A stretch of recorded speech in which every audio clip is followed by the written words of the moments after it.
वसई तालुक्यातील पेल्हार परिसरात संशयास्पद परिस्थितीत मृतदेह आढळल्याची घटना उघडकीस आली आहे. मुंबई अहमदाबाद राष्ट्रीय महामार्ग क्रमांक 48 लगत आंबेपाडा परिसरात ही घटना घडली असून त्यामुळे स्थानिकांमध्ये भीती आणि खळबळ निर्माण झाली आहे.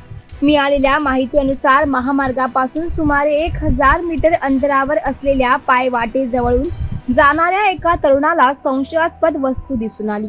त्याने तात्काळ याची माहिती पेल्हार पोलीस ठाण्याला दिली.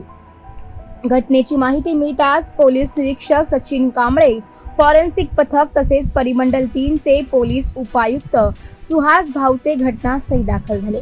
प्राथमिक तपासात या ठिकाणी गोणीत भरलेला एका व्यक्तीचा मृतदेह आढळल्याची शक्यता वर्तवली जात आहे. मात्र मृत व्यक्तीची ओळख अद्याप पटली नसून पोलिसांकडून पुढील तपास सुरू आहे.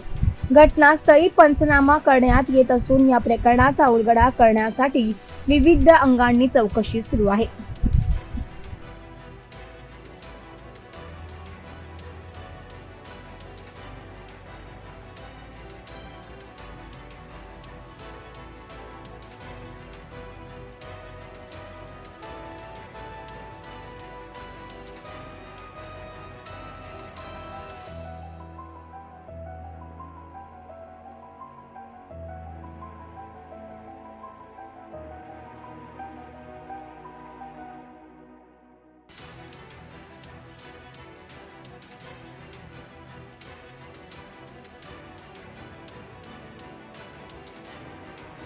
महामार्ग 48च्या जवळच म्हणजेच अर्थात 1000 मीटर म्हटलं तरी चालेल एक आंबेवाडी म्हणून असा एक छोटासा पाडा आहे आणि इथून एक पायवाट गेलेली आहे.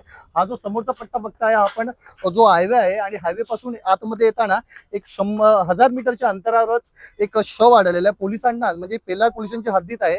पेल्हार पोलिसांना या घटनेची 9:30 वाजता जिथे जो येण्या जाण्याचा जो पथचारी जो रस्ता आहे पायवाट आहे त्या पायवाटावर लोकांचं येणं जाणं असतं आणि एखाद्या येणाऱ्या माणसांनी पेल्हार पोलीस स्टेशनला ही सगळ्या गोष्टी सुचवलेल्या आहेत. सुचवल्यानंतर पेल्हार पोलीस स्टेशनचे PI कांबळे इथे घटनास्थळी दाखल झाले. फॉरेन्सिक टीम आलेली आहे आणि अद्याप परिमंडळ 3 चे ACP बावचे साहेब इथे घटनास्थळी आलेले आहे. कुठेतरी माहितीप्रमाणे सांगण्यात येते की ती जो शव आहे तो शव गोणीत ठेवलेला आहे आणि त्या शवची आता पंचनामा झालेला आणि पुढील तपास पेल्हार पोलिसांनी करत आहे. कॅमेरा पर्सन धीरज सह, मी निलेश महाडिक, नालासोपारा.